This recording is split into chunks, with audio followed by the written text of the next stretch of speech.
Miss, perkenalkan nama saya Sherly Gracia Faustin dengan nomor NIM 19200165. Di video kali ini saya akan menjelaskan mengenai kue tetu mulai dari produk, proses, filosofi, dan juga akulturasi. Pertama-tama saya akan menjelaskan tentang produk. Kue tetu ini merupakan kue khas Sulawesi Barat yang biasanya disebut juga dengan kue perahu. Mengapa? Karena bentuk kue ini menyerupai perahu dengan wadahnya yang terbuat dari daun pandan wangi. Daun pandan ini biasanya dijemur terlebih dahulu agar lebih elastis dan tidak mudah retak saat dibentuk.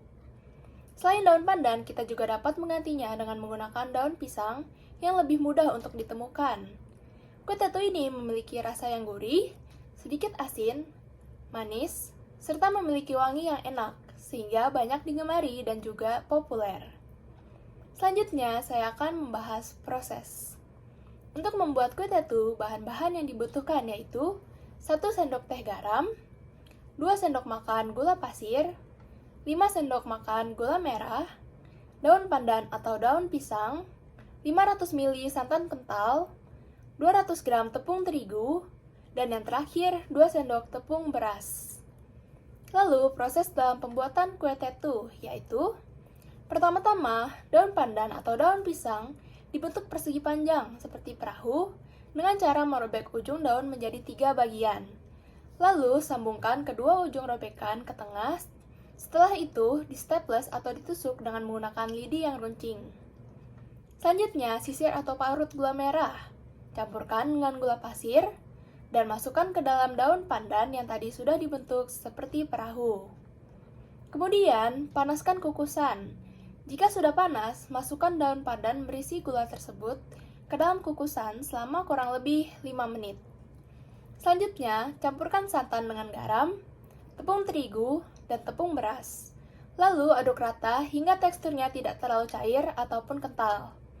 Jika sudah, saringlah adonan tersebut agar tidak ada sisa tepung yang menggumpal. Kemudian, tuanglah adonan santan ke dalam daun pandan secara merata. Jika kalian ingin menambahkan topping, kalian dapat menambahkan potongan buah nangka.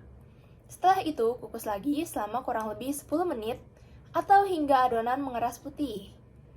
Jika sudah, kue tetu siap untuk disantap. Biasanya, kue tetu ini dinikmati dengan keadaan dingin agar terasa segar. Selanjutnya, saya akan membahas filosofi. Kue tetu ini merupakan panganan khas suku Mandar, di mana kue tersebut menjadi primadona bagi warga Sulawesi dalam momen bulan Ramadan yang selalu disajikan saat berbuka puasa. Dari informasi yang telah saya baca melalui internet, filosofi kue tetu menurut Muhwawan yaitu kue tetu ini dapat menyatukan dua hal yang berbeda, karena dalam satu wadah dapat menyatukan kedua rasa yang berbeda, sehingga bisa dikatakan dua insan dua hati dalam satu rasa.